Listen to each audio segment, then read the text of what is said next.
Shri S Suresh, ഞാൻ അങ്ങോട്ട് 2-3 തവണ ചോദിക്കാൻ വന്ന് പിന്നെ പോയതാണ്. ശ്രീ എസ് സുരേഷ്, രാജ്യത്തെ ഏജൻസികളെ അപ്പാടെ BJP നയിക്കുന്ന കേന്ദ്ര സർക്കാർ രാഷ്ട്രീയമായ ആവശ്യങ്ങൾക്ക് ഉപയോഗിക്കുന്നു എന്ന വിമർശനം CPM-ന്റേത് മാത്രമല്ല, പ്രതിപക്ഷ ചേരിയിലുള്ള മുഴുവൻ പാർട്ടികൾക്കും ആരോപണമുണ്ട്. SFIO, ROC ഇതെല്ലാം ആ പട്ടികയിൽ ചേർക്കപ്പെടുകയാണ്. അങ്ങനെ നിങ്ങളുടെ താല്പര്യമനുസരിച്ച് മാത്രം മുന്നോട്ട് പോകുന്ന ഏജൻസികൾ കൊണ്ടുപോയി കൊടുക്കുന്ന വ്യാജരേഖകളാണ് ഈ വിധികളുടെയൊക്കെ അടിസ്ഥാനമായി ഭവിക്കുന്നത് എങ്കിൽ മാധു, ഞങ്ങളുടെ താല്പര്യം എന്ന് പറഞ്ഞാൽ രാജ്യത്തിൻ്റെ താല്പര്യം. രാജ്യത്തിൻ്റെ പൊതുമുതൽ അധികാര സ്ഥാനത്തിരുന്ന് മക്കളെ കൊണ്ടും മരുമക്കളെ കൊണ്ടും ബന്ധുക്കളെ കൊണ്ടും പാർട്ടിക്കാരെ കൊണ്ടും കട്ടു തിന്നുന്ന കള്ളന്മാർക്കെതിരായി ഈ രാജ്യത്ത് ദശാബ്ദങ്ങളായിട്ട് നിലനിൽക്കുന്ന അമിത്ഷായുടെ സ്വത്ത് പരിശോധിച്ചാൽ മനസ്സിലാവും.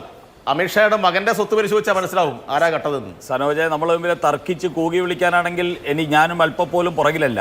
നമുക്ക് അല്ലാതെ തന്നെ നമ്മളുടെ ഓരോരുത്തരുടെയും ഊഴത്തിൽ നമ്മൾക്ക് പറയാനുള്ളത് പറഞ്ഞു പോകാമല്ലോ, അതല്ലേ നല്ലത്. ശരി, അപ്പോൾ ഇത്തരത്തിലുള്ള കള്ളന്മാരെയും അവരുടെ കുടുംബാംഗങ്ങളെയും ജയിലിൽ അടയ്ക്കാനുള്ള നിയമം നരേന്ദ്രമോദി വന്നതിന് ശേഷം കൊണ്ടുവന്നതല്ല, ഈ രാജ്യത്ത് കാലങ്ങളായിട്ട് നിലനിന്നതാണ്. നരേന്ദ്രമോദി സർക്കാർ വന്നതിന് ശേഷം ആരെയും കക്കാനും അനുവദിക്കില്ല, കട്ടു തിന്നത്തുമില്ല എന്നുള്ള ഒരു അതിശക്തമായിട്ടുള്ള നിലപാടെടുത്തപ്പോൾ കോൺഗ്രസിൻ്റെയും CPM-ൻ്റെയും പല നേതാക്കന്മാരും ഇതുപോലെ അഴിയെണ്ണുന്ന അവസ്ഥയിലും സമൻസ് കൈപ്പറ്റുന്ന അവസ്ഥയിലും ഒക്കെ എത്തി എന്നുള്ളത് ഈ രാജ്യത്തിലെ ജനത ഈ അന്വേഷണ ഏജൻസികളുടെ പുതിയ ഡൈനാമിക് ആയിട്ടുള്ള ഈ മൂവ്മെൻറ്റിനെ വളരെ പ്രതീക്ഷയോടുകൂടിയാണ് കാണുന്നത്. കാരണം രാജ്യത്തെ കട്ടുമുടിച്ച് കുടുംബം വളർത്താൻ ശ്രമിക്കുന്നവർക്കെതിരായിട്ടുള്ളൊരു മുന്നേറ്റമാണ്. ആ മുന്നേറ്റം ഇനിയും ശക്തമായി മുന്നോട്ട് പോകും, ഒരു പശ്ചാത്താപവും ഇല്ല. ഇവിടെ ശ്രീ സനോജ് ഇവിടെ പറഞ്ഞു അന്തിമ വിധി വന്നില്ലല്ലോ എന്നുള്ളതാണ് സനോജിൻ്റെ ഏക ആശ്വാസം. സനോജെ, ഈ അന്തിമ വിധി എന്ന് പറയുന്നത് ഈ കമ്മ്യൂണിസത്തിൻ്റെ അവസാനമായിരിക്കും, അതൊരു ദുരന്തമായിരിക്കും. ആ അന്തിമ വിധി വന്നു കഴിഞ്ഞാൽ പിന്നെ ഈ കമ്മ്യൂണിസത്തിൻ്റെ പേരിൽ ചാനൽ ചർച്ചയിൽ വരാൻ പോലും ഈ കേരളത്തിൽ ആരും മെനക്കെടില്ല. കാരണം കമ്മ്യൂണിസ്റ്റ് പാർട്ടി ആ ഗതികെട്ട അവസ്ഥയിലേക്കാണ് പോകുന്നത്. ഏക ഛത്രാധിപതിയെപ്പോലെ വാഴുന്ന ഒരു വ്യക്തിയും ആ വ്യക്തിയുടെ കുടുംബവും ആ വ്യക്തിയുടെ താല്പര്യവും മാത്രം സംരക്ഷിക്കാൻ വേണ്ടി ബ്രാഞ്ച് കമ്മിറ്റി മുതൽ പോളിറ്റ് ബ്യൂറോ വരെയുള്ള കുറേ ആൾക്കാർ വളഞ്ഞിരിക്കുന്ന ഒരു സംവിധാനമായിട്ട് CPM എന്ന് പറയുന്ന പാർട്ടി ഇന്ത്യയിൽ അധപ്പതിച്ചിരിക്കുന്നു. അങ്ങനെ അധപ്പതിച്ച ഈ CPM-ൻ്റെ അന്തിമ വിധി എന്ന് പറയുന്നത് അതിഗുരുതരമായൊരു ദുരന്തമായിരിക്കും CPM-നെ സംബന്ധിച്ചിടത്തോളം. അതേ സമയത്ത് കേരളത്തെ സംബന്ധിച്ചിടത്തോളം ഭാവിയെ സംബന്ധിച്ച് ശുഭകരമായൊരു പ്രതീക്ഷയും ആയിരിക്കുമെന്ന് സനോജിനെ ഞാൻ ഓർമ്മിപ്പിക്കാൻ ആഗ്രഹിക്കുന്നു. ഇവിടെ എനിക്ക് സനോജിനോട് ചോദിക്കാനുള്ളത്, നിങ്ങൾ എന്തുകൊണ്ട് അങ്ങ് കർണാടകയിൽ എക്സാലോജി കമ്പനി ഉണ്ടാക്കാനും നിങ്ങളുടെ മുഖ്യമന്ത്രിയുടെ മകൾ കർണാടകയിൽ തന്നെ പോയി, ഇനി അവിടെ ചെന്നിട്ട് അവിടെ ഈ ഹൈക്കോടതിയുടെ വിധി വാങ്ങാൻ വേണ്ടിയും കർണാടകയിൽ തന്നെ പോയി, എന്താ കേരളത്തിലെ ഹൈക്കോടതിയിൽ പോകാത്തത്? KSIDCയുടെ വിധി വന്ന സമയത്ത് അറിയാമായിരുന്നു അല്ലേ, ഞാൻ പോയി കഴിഞ്ഞാൽ എനിക്ക് ഇവിടെ വിധി കിട്ടില്ല എന്ന് KSIDCയുടെ വിധി വന്ന സമയത്ത് നിങ്ങൾക്ക് മനസ്സിലായി. അതുകൊണ്ട് നിങ്ങൾ കർണാടകയിലേക്ക് പോയി. കർണാടകയിൽ ചെന്നിട്ട് നിങ്ങൾക്ക് എന്താ കിട്ടിയത്?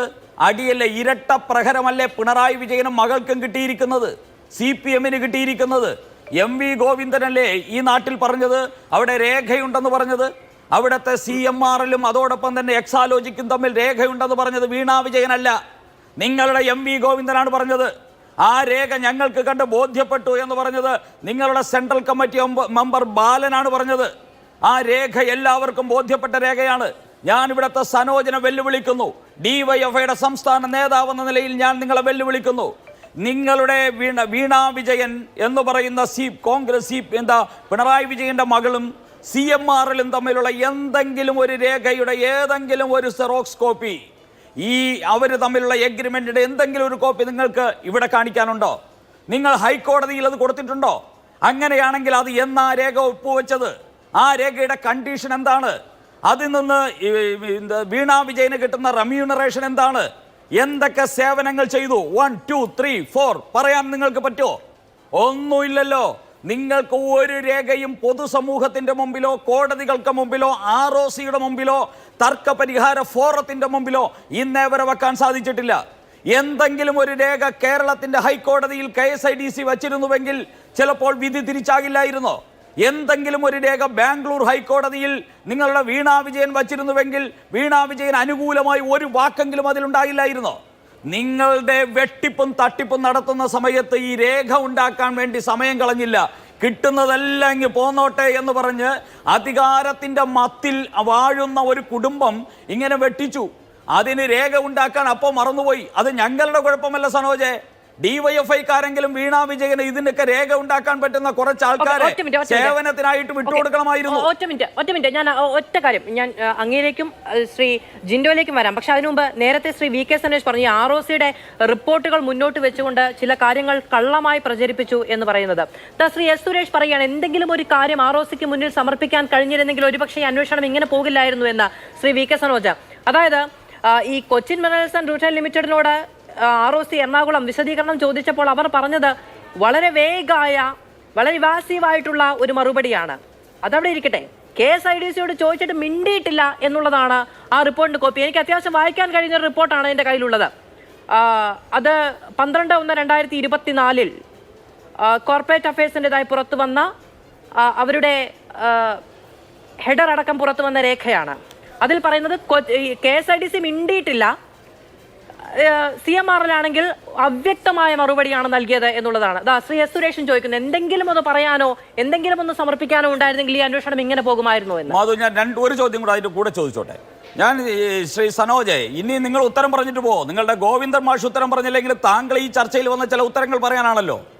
ഞാൻ ചോദിക്കുന്നു, ROC ഒരു രേഖയും ഹാജരാക്കിയിട്ടില്ല, വീണാ വിജയൻ കൃത്രിമം കാണിച്ചിട്ടുണ്ട് എന്ന ROCയുടെ റിപ്പോർട്ട് വന്ന സമയത്ത് എന്തേ MV ഗോവിന്ദനും വീണാ വിജയനും പിണറായി വിജയന്റെ കുടുംബവും ഹൈക്കോടതിയിൽ പോയില്ല? ആ പരാമർശം മാറ്റണമെന്ന് ആവശ്യപ്പെട്ടുകൊണ്ട് ഏതെങ്കിലും കോടതിയിൽ പോകാൻ തയ്യാറാകാത്തത് തീർന്നില്ല. ഒന്നുകൂടെ ഉണ്ട്. ആദായ നികുതി തർക്ക പരിഹാര ഫോറം ഈ തട്ടിപ്പ് പുറത്തു കൊണ്ടുവന്നപ്പോൾ എന്തുകൊണ്ട് നിങ്ങൾക്കൊരു കോടതിയിൽ പോകാൻ സാധിച്ചില്ല? ഇപ്പോൾ SFIO നിങ്ങളുടെ വീണാ വിജയനെ സമൻസ് അയച്ച് അറസ്റ്റ് ഇതാണ് പ്രധാനപ്പെട്ട പോയിന്റ് മാധു. ഇതാണ് പ്രധാനപ്പെട്ട പോയിന്റ്.